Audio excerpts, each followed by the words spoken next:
নমস্কার বন্ধুরা, আশা করছি আপনারা সকলেই ভালো আছেন। আজ আপনাদের একটা গাছ দেখাবো। এই যে গাছটা, এই গাছটা কি আপনারা কেউ চেনেন? এটা হচ্ছে কেওড়া গাছ। আমরা বিরিয়ানি করতে যে কেওড়া জলটা ব্যবহার করি, এটা সেই গাছ। আজ এই গাছের পাতা দিয়ে বিরিয়ানি করে দেখাবো কি করে বিরিয়ানি করতে হয়। কেওড়া পাতা দিয়ে দেখুন গাছটা।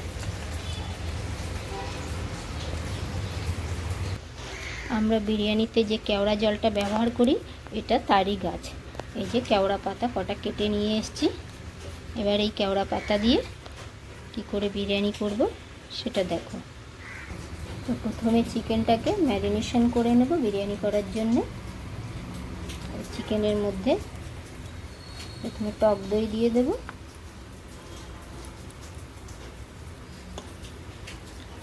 তারপর আদা রসুন বাটা দিয়ে দেব। এবার এই যে মশলাটা রেখেছি, গুঁড়ো মশলা, এখানে হলুদ, লঙ্কার গুঁড়ো, কাশ্মীরি লঙ্কার গুঁড়ো আছে, চিকেন মশলা আছে, ধনে গুঁড়ো, জিরে গুঁড়ো আর নুন পুরোটাই দিয়ে দেব মাংসের মধ্যে।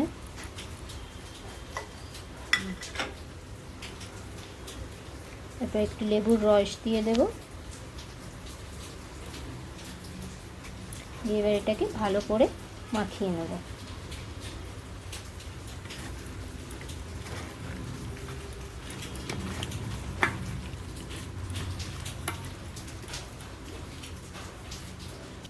মাংসটা মাখানো হয়ে গেছে। এবার এর ভেতরে একটু পুদিনা পাতা দিয়ে দেব। পুদিনা পাতা দিয়ে আবার ভালো করে মাখিয়ে নেব। এবার মাংসটাকে 10 মিনিটের জন্য ঢাকা দিয়ে রেখে দেব। এইদিকে বিরিয়ানি ভাতের জন্য আমি জল গরম বসিয়ে দিয়েছিলাম। জলটা ফুটে গেছে। এবার এর ভেতরে কেওড়া পাতাগুলো কেটে দিয়ে দেবো। এবার এই গরম জলের ভেতরে কেওড়া পাতাগুলো কেটে দিয়ে দিলাম। আমি কিন্তু কোনো গরম মশলা কিছুই দেব না জলের ভেতরে। এই কেওড়া পাতাতে এত সুন্দর গন্ধ আসবে, মনে হবে যেন পুরো গরম মশলা দিয়ে ভাতটা করা হয়েছে। যে গোটা গরম মশলা দিয়ে এলাচ, লবঙ্গ, দারচিনি দিয়ে যে আমরা বানাই, সেই ধরনেরই গন্ধ আসবে, খুব সুন্দর গন্ধ আসবে। এবার যে চালটা ভিজিয়ে রেখেছিলাম বিরিয়ানি করার জন্য, ভাত করার জন্য, চালটা এবার ছেঁকে জলের ভেতরে দিয়ে দেব।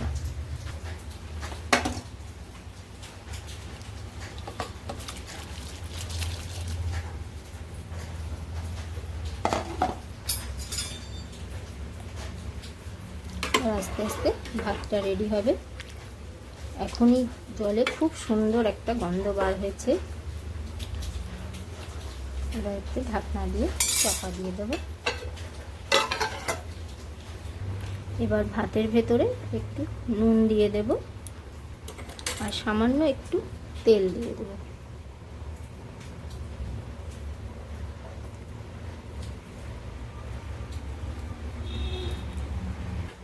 এবার পেঁয়াজটা ভেজে বেরেস্তাটা বানিয়ে নেব।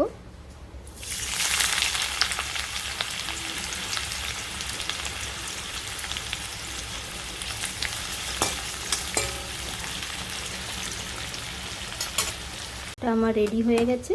এবার এই পাতাগুলো তুলে রেখে ভাতটাকে ছেঁকে নেব।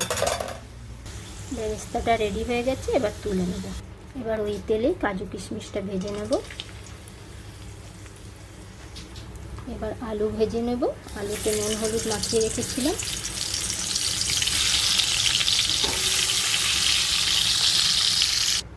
আলু ভাজা হয়ে গেছে। এবার তেলের ভেতরে গোটা গরম মশলা দিয়ে দেব মাংস রান্নার জন্য। এবার পেঁয়াজ কুচি দিয়ে দেব। পেঁয়াজটা ভাজা হয়ে গেছে। এর ভেতরে এবার ম্যারিনেশন করা চিকেনটা দিয়ে দেব। তো দেখো বন্ধুরা, মাংসটা আমার রেডি হয়ে গেছে। এবার আমি আলাদা কোনো পাত্রে আর দম দেব না, এর কড়ার মধ্যেই দম দেওয়া হবে। তো দেখো, প্রথমে একটু গরম মশলা ছড়িয়ে দিলাম। এবার আলুগুলো বসিয়ে দিচ্ছি।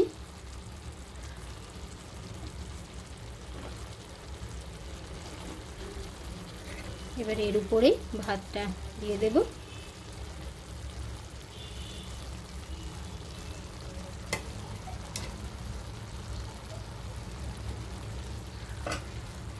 ভাতটা পুরো দেওয়া হয়ে গেছে। এবার এর ভেতরে ঘি দিয়ে দেব। ভাতের উপরে সুন্দর করে ঘি ছড়িয়ে দেব।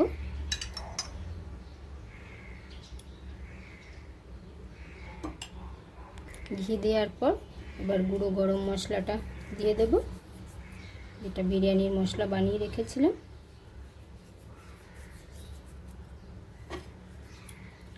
এরপর বেরেস্তাটা দিয়ে দেব।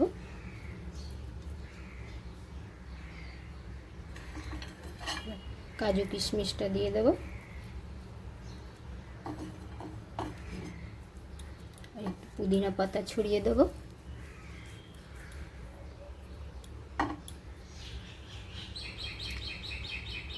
ব্যাস, এবার ঢাকনা দিয়ে একটু দমে দিয়ে দেব।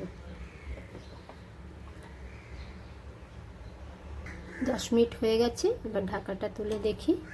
দেখো বন্ধুরা, খুব সুন্দরভাবে দম হয়ে গেছে আর এত সুন্দর গন্ধ বার হয়েছে। আমি কিন্তু কোনো মিঠা আতর, গোলাপ জল, কেওড়া জল কিছুই ব্যবহার করিনি, শুধু কেওড়া পাতা দিয়েই করেছি। পুরো ঘরটা গন্ধে একদম মহমা করছে। তো যদি তোমাদের বিরিয়ানি রান্নাটা ভালো লেগে থাকে তাহলে কমেন্টস করে জানিও, আর ভালো লাগলে একটি লাইক করে দিও আর চ্যানেলটিকে সাবস্ক্রাইব করে দিও। তো চলো, আজকের মতো এখানে ভিডিওটি শেষ করছি। আবার নতুন কোনো রান্না নিয়ে, আবার অন্য কোনো রান্না নিয়ে দেখা হবে।